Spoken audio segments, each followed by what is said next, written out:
তো এই জন্যে দোস্ত, বিপদ থেকে যদি বাঁচতে চাই, বিপদমুক্ত জীবনযাপন চাই, টেনশনমুক্ত জীবন চাই, তো আমাকে করা উচিত গুনাহ ছেড়ে দেওয়া। বলেন, কি ছেড়ে দেওয়া? গুনাহ ছেড়ে দেওয়া। আর অতীতের গুনার জন্য ক্ষমা চাওয়া।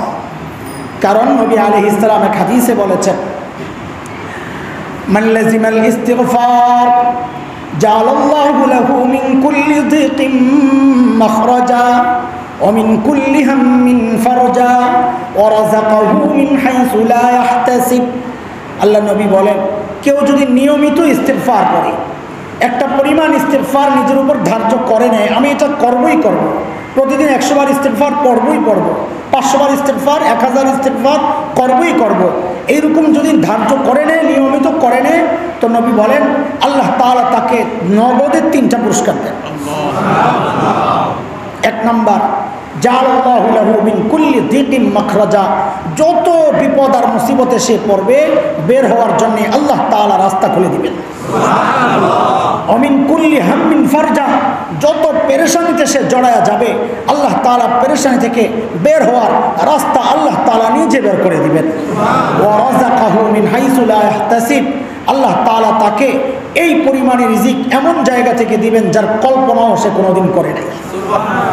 এই জন্যে বিপদ থেকে যদি বাঁচতে চাই, 1 নম্বর কাজ গুনাহ ছেড়ে দেওয়া, 2 নম্বর কাজ অতীতের গুনার জন্য আল্লাহর কাছে মাফ চাওয়া।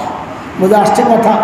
আচ্ছা, এরপরের কথাটা বোঝার জন্যে আমার একটু পিছন থেকে অন্য দিক থেকে ঘুরে আসতে হবে। সেটা হচ্ছে, ধরেন এই রুমটা, আমরা একটা রুমের মধ্যে আছি, ধরেন যেখানে বিদ্যুতের কোনো লাইন নেই, একসময় ছিল না এরকম, বিদ্যুৎ নেই। আমি কি করলাম, ওই রুমের দরজাটা বন্ধ করে দিলাম, যেই দরজা দিয়ে আলো ঢুকে, জানালা বন্ধ করে দিলাম, যেই জানালা দিয়ে আলো ঢুকে। বলেন এখন ঘরটা অন্ধকার হবে কি হবে না? একটু আছে, ওই ভেন্টিলেটর থাকে, ওটা দিয়ে আলো একটু ঢুকতেছে, ওইটাও বন্ধ করছে। এখন অন্ধকার আগের চেয়ে বেশি না কম? দরজার নিচে দিয়ে একটু একটু করে ফাঁক দিয়ে আলো বের হচ্ছে, ওইটাকেও বন্ধ করছে। এখন একদম পুরা কালো কবরের অন্ধকার। বলেন তো, এই যে ঘরটা অন্ধকার হয়ে গেল, এটার জন্যে দায়ী কে?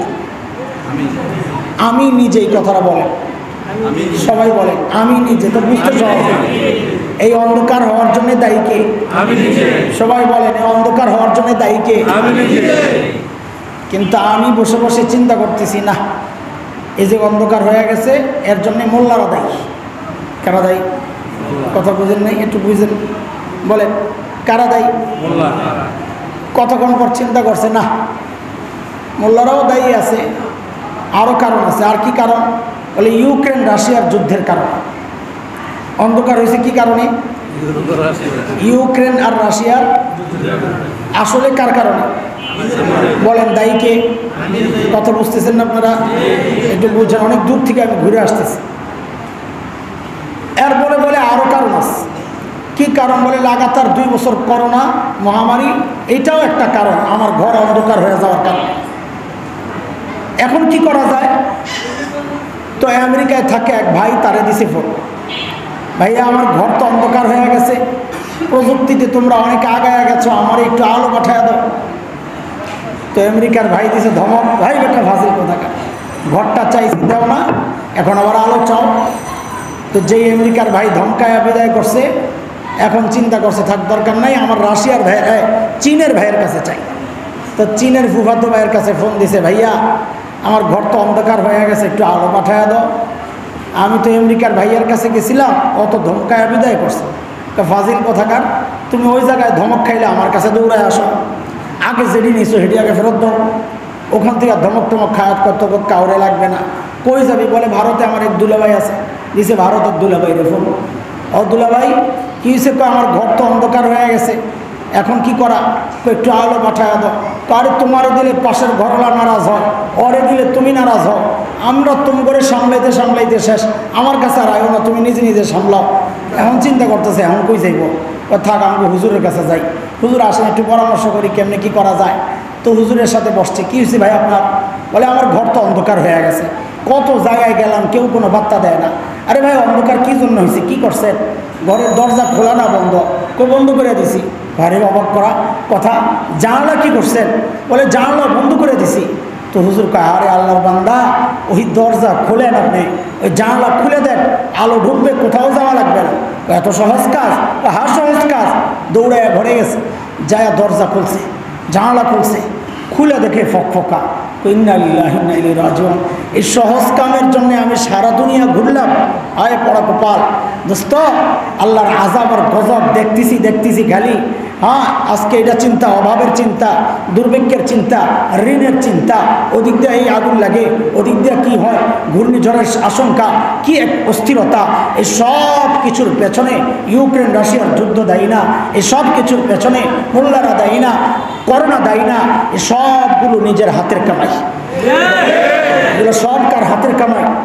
করণীয় কি? তোমার এই বিপদ থেকে বাঁচানোর জন্য রাশিয়া কাজ করবে না, লাভ নাই।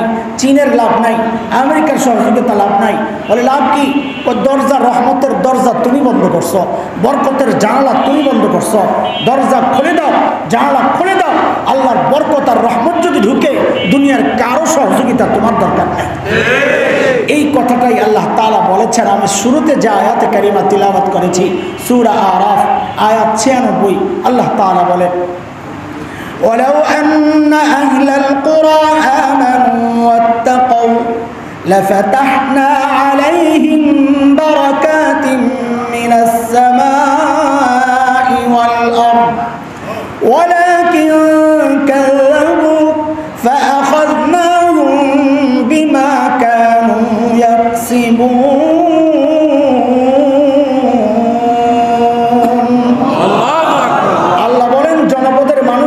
ইমান ঠিক করে আর গুনাহ ছেড়ে দেয়। বলেন তো, ইমান ঠিক করে, গুনাহ ছেড়ে দেয়। আল্লাহ বলেন, আমি ওদের জন্য আসমান আর জমিনের বরকতের দরজাগুলো খুলে দিই। বরকতের দরজা বন্ধ করছে কে? আমি নিজে। বলেন না, কেমনে? গুনাহ কইরা। রহমতের জানালা বন্ধ করছে কে? কেমনে? গুনাহ কইরা। তো ওই জানালার দরজা যদি খুলতে হয়, তো আশেপাশে দৌড়ে লাভ নাই।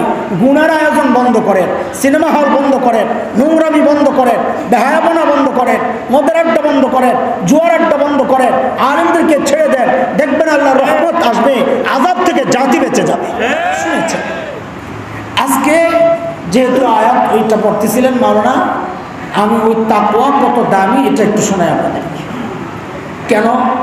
তাকওয়ার দাম, মর্যাদা, তাকওয়ার ফজিলত যখন আমরা জানবো, আমাদের বড়দের একটা নসিহত আছে যে সাধারণদের সামনে আমলের ফজিলত বলো বেশি বেশি। দেখেন না, তাবলীগে খালি ফজিলত শোনায়। কেন? অনেকে আপত্তি করে যে বেটারা সারা জীবন খালি ফজিলতই শোনায়, শিখবে না। আরে মানুষকে ফজিলত শোনাইলে ওনার দিলের মধ্যে অনুভূতিটা জাগবে, আরে এই আমলের এত দাম, তাহলে তো এটা শেখা দরকার, করা দরকার। তো শেখার জন্যে মাদ্রাসায় চলে আসবে, আলেমের কাছে চলে আসবে। ওই জন্যে তাবলীগওয়ালারা খালি ফজিলত শোনায়। আমরাও আজকে আপনাদেরকে তাকওয়ার ফজিলত শোনাবো। কেন? যেন আমাদের সকলের দিলের মধ্যে মুত্তাকি হওয়ার আগ্রহটা প্রবলভাবে জাগে, ইনশাআল্লাহ। এর আগে একটু বুঝেন তাকওয়া বলে কাকে, কাকে বলে তাকওয়া। দেখেন, তাকওয়ার শাব্দিক অর্থ হচ্ছে বেঁচে থাকা। মূল শব্দ হচ্ছে আল বিকায়া, বিকায়া থেকে তাকওয়া। আরবিতে একটা প্রবাদ আছে, আল বিকায়া খায়রুম মিনাল ইলাজ। বেঁচে থাকা চিকিৎসা করানোর চেয়ে উত্তম। মানে তুমি উল্টা পাল্টা চলবা, অসুস্থ হবা, চিকিৎসা করাবা, এর চেয়ে উত্তম হচ্ছে আগে থেকে বেছে বেছে চলো, যেন অসুস্থ না হয়। ওই যে আপনারা কী বলেন ইংরেজিতে, প্রিভেনশন ইজ বেটার দেন কিউর, নাকি কনভার্টিং, ওইটাই আর কি। হ্যাঁ, ওটার থেকে হইলে আল বিকায়া, বেঁচে থাকা। এটা হচ্ছে শাব্দিক অর্থ। কিন্তু পরিভাষায় তাকওয়া কাকে বলে?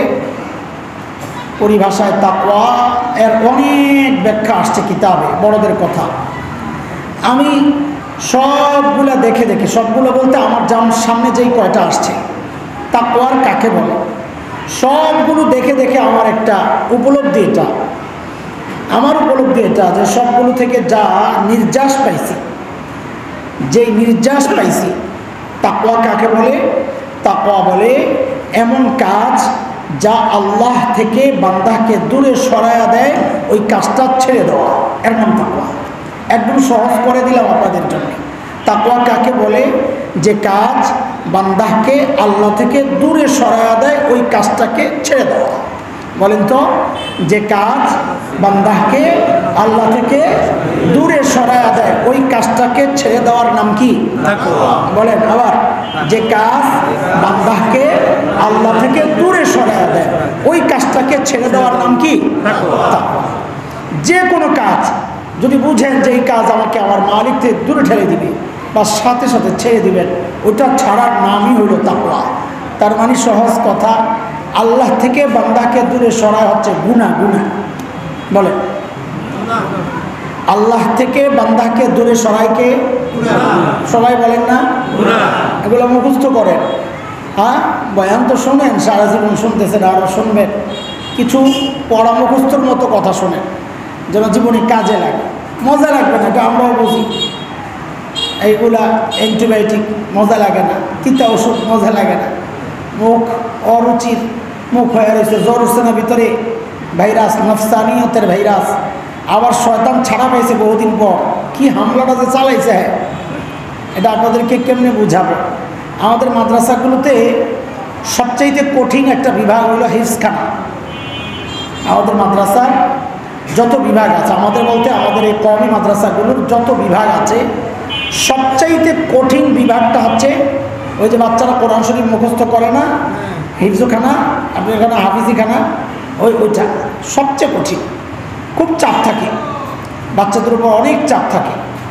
আর চাপ ছাড়া ওই হিফজ হবে না। ঢিলে ঢালা প্রতিষ্ঠানের হাফেজ ভালো হয়, ঢিলে ঢালাই হয়, কদিন পরে আর হাফেজ থাকে না, ওটা গায়রে হাফেজ হয়ে যায়। একটু বাড়ে আর মর্যাদা, গায়রে হাফেজ আর একটু বেশি হাফেজ না, আর কি টাইট দিতে হয়, টাইট হেফজখানা। তো ওরা যেহেতু সবসময় টাইটে থাকে না, ওস্তাদ যদি 2-3 মিনিটের জন্য একটু বাইরে যায় ক্লাসরুম ছাইড়া, ও আল্লাহ, আমাদের ভেতরের গোমর বলতেছি আপনাদেরকে, ওই 2-3 মিনিটে ওরা ক্লাস 7-এর মধ্যে কেমন চালায়। ওই একটু ছাড়া পাইছে যে, আর যেই টের পায় যে ওস্তাদজি বাজারে গেছে, আধা ঘন্টা লাগবে, তাইলে আর কি বলবো, শুধু এতটুকু শোনেন। ওস্তাদ যখন আসে, আয়সা দেখে একটার মাথা এদিকে ফুলা, একটার এদিকে ছিঁড়ে গেছে, একটার পায়জামা ছিঁড়ে গেছে, একটার পকেট ছিঁড়ে গেছে, কি এক বিধ্বস্ত জনপদ।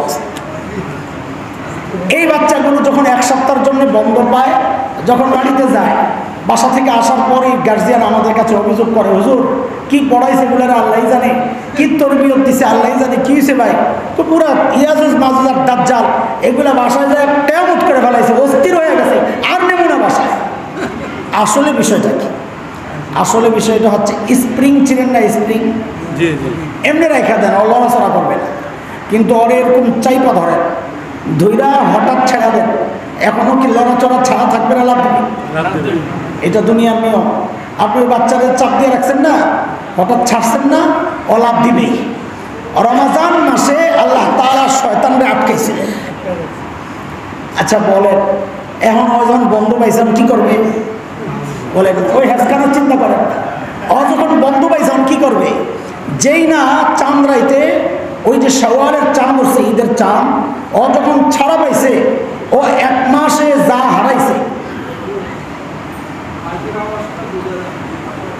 আমি তো কিচ্ছু বুঝি না, এটা আমি তো শুনতেছি, বুঝতেছি, এখন আপনারা বলতে পারবেন।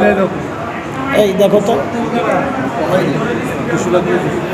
একটু আকপিস করে ঘুরায় দেওয়া যায় কিনা? ঘুরাইয়া দিলে ওই যে আওয়াজটা বাড়ি খায়, ঘোরানো যাবে না, জাস্ট। আচ্ছা ঠিক আছে, ঠিক আছে, ঠিক আছে। আপনার মসজিদে 2টা, আমারগুলো ঠিক আছে।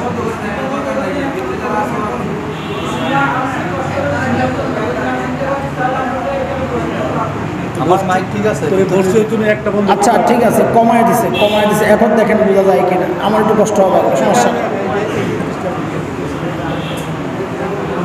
আচ্ছা খেয়াল করো। আচ্ছা এখন একটু শুনেন, দেখেন ঠিক আছে কিনা। হ্যাঁ, এটা তো মসজিদে, এটা তো আমি কানেকশন ডিসকানেক্ট করতে পারবো না, এটাতে অ্যাডজাস্ট করা, এটা বলতে পারবো না। মসজিদে হুজুর একটা বক্স বন্ধ করে দেওয়ার কাজ আছে।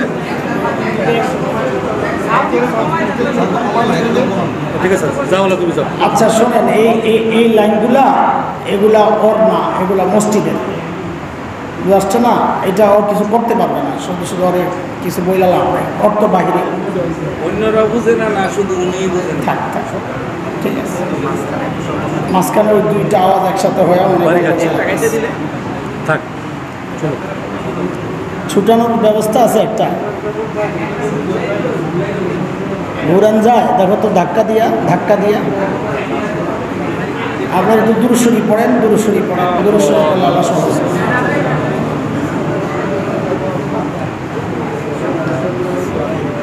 ঠিক আছে, এই যে একটা বন্ধ করছে, এখন দেখেন ক্লিয়ার হয়েছে। ঠিক আছে, মাশাআল্লাহ। আচ্ছা, তো কি বলতেছিলাম? শয়তান ছাড়া পাইছে, ছুটি পাইছে, মনে আছে না কথা? এখন মনে করেন ও দেখছে বের হইয়াই যেই মানুষগুলারে 1 বছর ও গোমরা করছে, এই মানুষটা রমজানের সুযোগে পুরা বছরের গুনাহ মাফ করায় গেছে। এখন আর কেমন লাগতেছে? ওর কলিজায় আগুন লাগছে কিনা বলেন? তো ও চিন্তা করছে, যা যা হয়েছে, যা হারাইছি তো হারাইছি, যা গেছে তো গেছে, এখন নতুন উদ্যমে আমি শুরু করব কাজ। এই নতুন উদ্যমে এমন কাজ শুরু করে, আমাদের অভিজ্ঞতা হচ্ছে সবচেয়ে বেশি অবহেলিত ইবাদতের দিক থেকে রাতের নাম হচ্ছে ঈদের রাত। খেয়াল করে দেখেন, সবচেয়ে যারা দিনদার নেককার, ওরাও ঈদের রাতে ঠিক মতো নামাজগুলো জামাতে পড়ে না। ওই যে শয়তান বাইর হয়ে হামলা চালাইছে, কি করছো এতদিন? আমারে ভালায় কই গেছিলি তুই? এই শয়তান খুব লাগে। এরপরে ঈদের দিনও চেষ্টা, ঈদের দিনও খুব হামলা করে। ঈদের দিনের একটা ওয়াক্ত নামাজ ঠিকমতো জামাতের সাথে পড়ে না, বহু নিয়মিত নামাজি সারা বছর নিয়মিত নামাজ পড়ে, কিন্তু ঈদের দিনে ঠিক নাই। কেন? ওই শয়তানের আফসোস, তুই এই কাম করলি, সারা বছর আমার সাথে চইলা, এখন কি করলি? রোজার মধ্যে সব গুনাহ মাফ করায় ফেললি। এই জন্যে রমজানের পরেও তাকওয়ার আলোচনা বেশি বেশি হওয়া দরকার। কেন? আমাদের বড়রা বলেন, রমজানের মাধ্যমে অনেকেই তাকওয়া কিছু না কিছু হইলেও তার অর্জন হয়েছে। রোজার মাধ্যমে তাকওয়া কিছু না কিছু অর্জন হয়েছেই, তবে অনেকের মাত্রা একেবারে কম। এই দুর্বল মাত্রার তাকওয়া, এটা রোজার পরে লম্বা টাইম টিকে থাকবে না, এটাকে পরিচর্যা করা লাগবে। পরিচর্যা কেমনি করে? আলোচনা বেশি বেশি করার মাধ্যমে। আর গুনাহ করতে তখন দ্বিধা লাগবে একটু একটু, ওই লাগলেই ছেড়ে দেওয়া, তখন ধীরে ধীরে তাকওয়াটা আরও মজবুত হবে। তো এই জন্যে তাকওয়া, গুনাহ ছাড়ার ওই মানসিকতা কিভাবে হবে? দুইটা। এক হচ্ছে আমি আপনাদেরকে শোনাই তাকওয়ার কিছু দাম ফজিলত শোনাই, আর হচ্ছে গুনাহ ছাড়ার জন্যে 1-2টা পদ্ধতি শোনাই। তাইলে ইনশাআল্লাহ আমাদের ওই দুর্বল তাকওয়াটা আবারও সবল হয়ে যাবে, আমরা আবারও গুনাহমুক্ত জীবনযাপন করতে পারবো, মালিক থেকে দূরে না সইরা মালিকের কাছাকাছি বসতে পারবো ইনশাআল্লাহ তাআলা। তাকওয়ার কি ব্যাখ্যা দিয়েছিলাম? যে কাজ বান্দাকে রব থেকে দূরে ঠেলে দেয়, ওই কাজটা ছেড়ে দেওয়া, মনে আছে না? মানে সহজ কথা, গুনাহ ছেড়ে দেওয়া। তো গুনাহ ছাড়লে কি লাভ? কোরআন আল কারীমের একটা সূরা আছে 28 নম্বর পারায়, শেষ সূরার আগের সূরা, সূরাতুত তালাক। ওই সূরাতুত তালাকে প্রথম পৃষ্ঠায় যায় দেখেন, অনেকগুলো কারণ সেখানে আছে যে তাকওয়া অর্জন করলে, মুত্তাকি হয়ে গেলে, গুনাহ ছেড়ে দিলে কি লাভ। দ্বিতীয় আয়াতে আল্লাহ তাআলা বলতেছেন, ওয়ামান ইয়াত্তাকিল্লাহা ইয়াজআল লাহু মাখরাজা ওয়া ইয়ারযুকুহু মিন হাইসু লা ইয়াহতাসিব। আল্লাহ তাআলা বলেন, যে ব্যক্তি গুনাহ ছেড়ে দিবে, তাকওয়া অর্জন করবে, আল্লাহর ভয়ে গুনাহ থেকে বিরত থাকবে, আল্লাহ তাআলা বলেন সে যত মুসিবতেই পড়ুক না কেন, ওই মুসিবত থেকে বাঁচার জন্য রাস্তা আমি আল্লাহ খুলে দিব। কিন্তু দুর্ভাগ্যজনক হলেও সত্য, আমাদের এই সমাজের কাজ হচ্ছে ঠিক উল্টা। আল্লাহ বলছেন বিপদে পড়লে গুনাহ ছাড়াও আমি বিপদ থেকে বাঁচার রাস্তা বের করব। আর আমাদের অভ্যাস হচ্ছে, মানুষ যখন বিপদে পড়ে, টেনশনে পড়ে যায়, তখন সে গুনাহ আরও জড়ায়। যেমন 2টা উদাহরণ দিই আপনাদেরকে। খালি সিগারেট টানছে তো টানছেই, বাসায় ঘুরে ফিরে খালি কিরে এত সিগারেট খান, কথা বলেন না ভাই, টেনশনে আছে। আর ভাই টেনশনে থেকে গুনাহ করবে তো টেনশন বাড়বে। আল্লাহ বলতেছেন তুই টেনশনে পড়ছিস, গুনাহ ছেড়ে দে। সিগারেট যদি আগে খাইতো এখন বলো আর খাবো না, তো আল্লাহর ওয়াদা অনুযায়ী আল্লাহ তোমার টেনশন থেকে বাঁচায় দেওয়ার কথা। আর তুমি চিন্তা করতেছো সিগারেট খাইলে টেনশন কমবে, নাউজুবিল্লাহ। দেখেন উল্টা কাজ। আমাদের অনেক ভাই ঋণে পড়ে যায়, ব্যবসা করতে যায় আর ঋণে পড়ে যায়, তখন মাথা উড়াইয়া যায়, টেনশন কি করবে।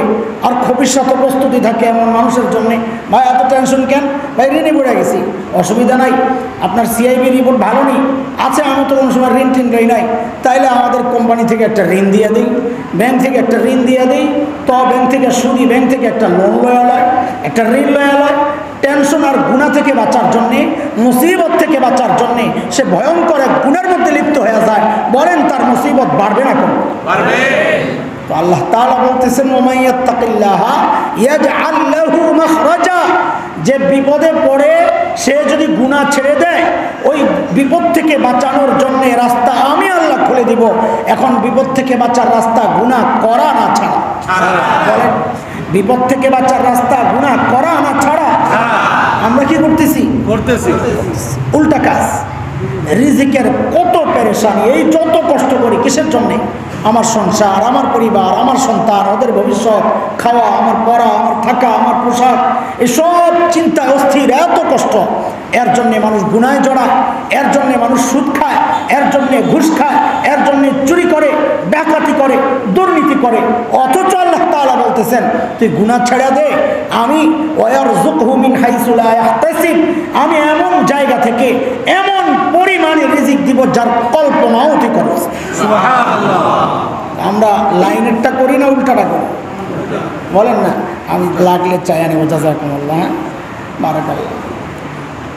তো এই জন্যে দোস্ত, বিপদ থেকে যদি বাঁচতে চাই, বিপদমুক্ত জীবনযাপন চাই, টেনশনমুক্ত জীবন চাই, তো আমাকে করা উচিত গুনাহ ছেড়ে দেওয়া। বলেন কি ছেড়ে দেওয়া? গুনাহ ছেড়ে দেওয়া। আর অতীতের গুনার জন্য ক্ষমা চাওয়া।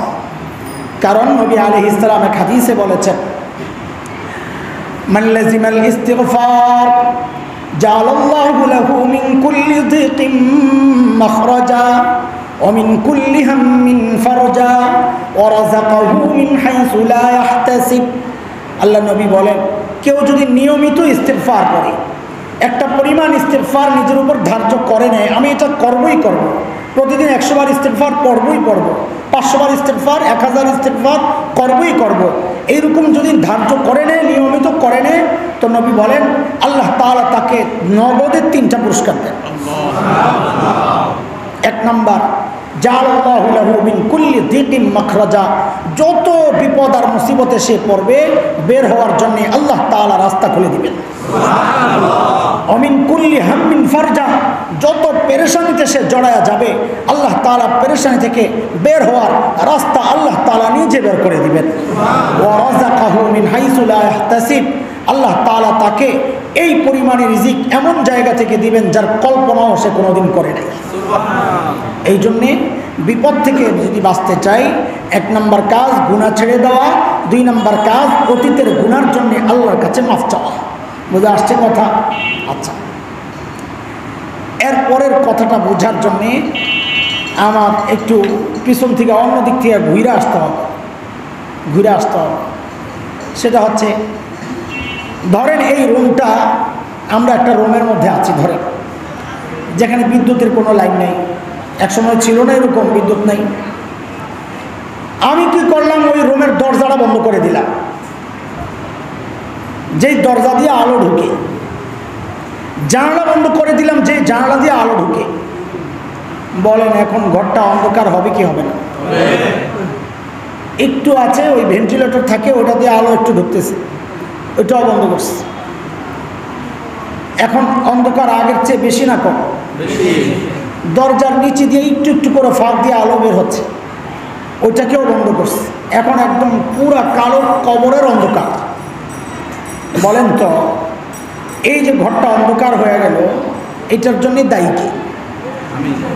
আমি নিজেই। কথাটা বলেন, সবাই বলেন আমি নিজে। তো বুঝতে সহজ, এই অন্ধকার হওয়ার জন্য দায়ী কে? সবাই বলেন এই অন্ধকার হওয়ার জন্য দায়ী কে? কিন্তু আমি বসে বসে চিন্তা করতেছি, না, এই যে অন্ধকার হয়ে গেছে এর জন্য মোল্লারা দায়ী। কেন দায়ী? কথা বুঝেন নাই? একটু বুঝেন, বলেন কারা দায়ী? কতক্ষণ পর চিন্তা করছে না, মোল্লারাও দায়ী আছে, আরও কারণ আছে। আর কি কারণ? বলে ইউক্রেন রাশিয়ার যুদ্ধের কারণ।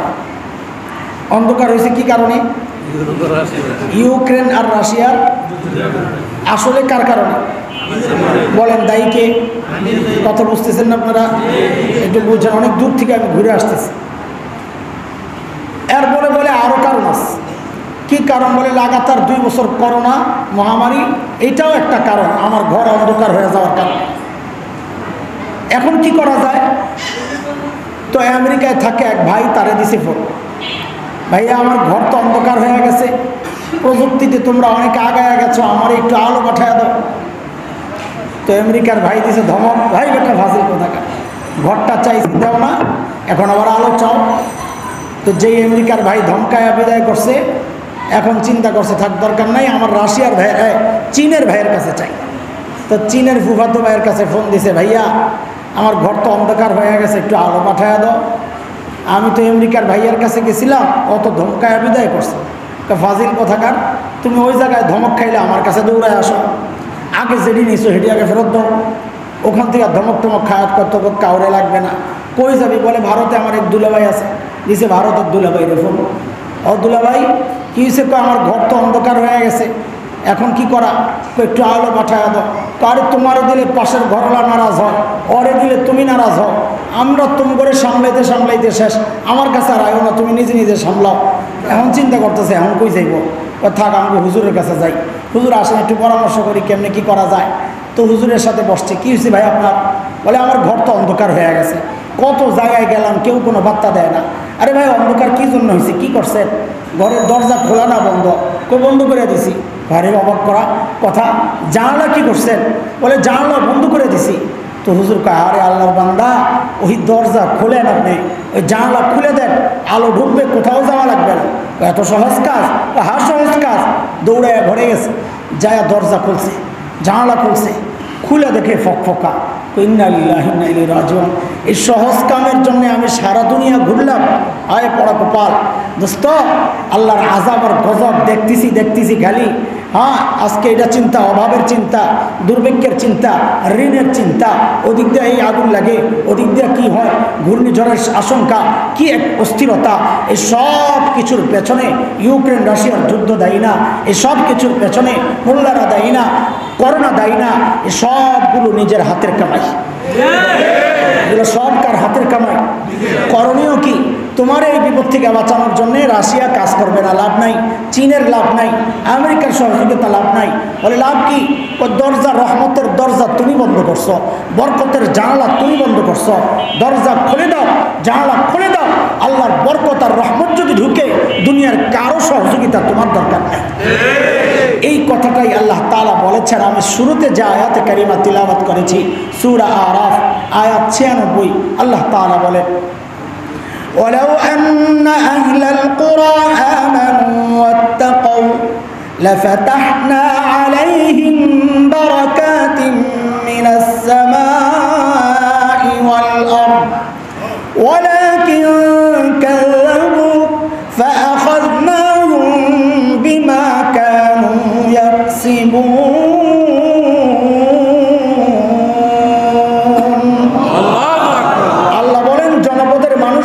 ইমান ঠিক করে আর গুনাহ ছেড়ে দেয়, বলেন তো, ইমান ঠিক করে গুনাহ ছেড়ে দেয়। আল্লাহ বলেন, আমি ওদের জন্য আসমান আর জমিনের বরকতের দরজাগুলো খুলে দিই। বরকতের দরজা বন্ধ করছে কে? আমি নিজে। বলেন না কেমনে? গুনাহ কইরা। রহমতের জানালা বন্ধ করছে কে? কেমনে? গুনাহ কইরা। তো ওই জানালার দরজা যদি খুলতে হয় তো আশেপাশে দৌড়ে লাভ নাই। গুনার আয়োজন বন্ধ করেন, সিনেমা হল বন্ধ করেন, নোংরামি বন্ধ করেন, বেহায়াপনা বন্ধ করেন, মদের আড্ডা বন্ধ করেন, জুয়ার আড্ডা বন্ধ করেন, আলেমদেরকে ছেড়ে দেন, দেখবেন আল্লাহর রহমত আসবে, আযাব থেকে জাতি বেঁচে যাবে। আচ্ছা, আমরা তো রাষ্ট্র চালাই না, এটা রাষ্ট্রের কথা হয়ে গেছে। আমরা তো রাষ্ট্র চালাই না, চালান আপনারা? আপনারা চালান না, আমিও তো চালাই না। চালাই। আমাদের প্রত্যেকের একটা ছোট্ট রাষ্ট্র আছে, আমাদের ঘর। কি? ওই ঘরের প্রেসিডেন্ট আমি অথবা প্রধানমন্ত্রী, সব মন্ত্রণালয় বৌড়ে দিয়ে দিয়েন, এই দুইটা পদ দিয়েন না খালি, কি খাদ্যমন্ত্রী, পরিকল্পনা মন্ত্রী, আরও যা যা আছে সব দিয়ে দিয়েন। শুধু প্রেসিডেন্টটা প্রধানমন্ত্রীটা নিজের কাছে রাখেন। এটা কোরআনের বিধান। আর রিজালু কাওয়ামুনা আলান নিসা, আল্লাহ বলেছেন পুরুষরা চালাবে, মেয়েরা চলবে, পরামর্শ করে চলবে। যাই হোক, আমি যদি আমার ঘরটারে গুণামুক্ত রাখতে পারি, সারা দেশের দায়িত্ব তো আমার না, আমি যদি আমার ঘরটারে গুণামুক্ত রাখতে পারি তো লাভ কি?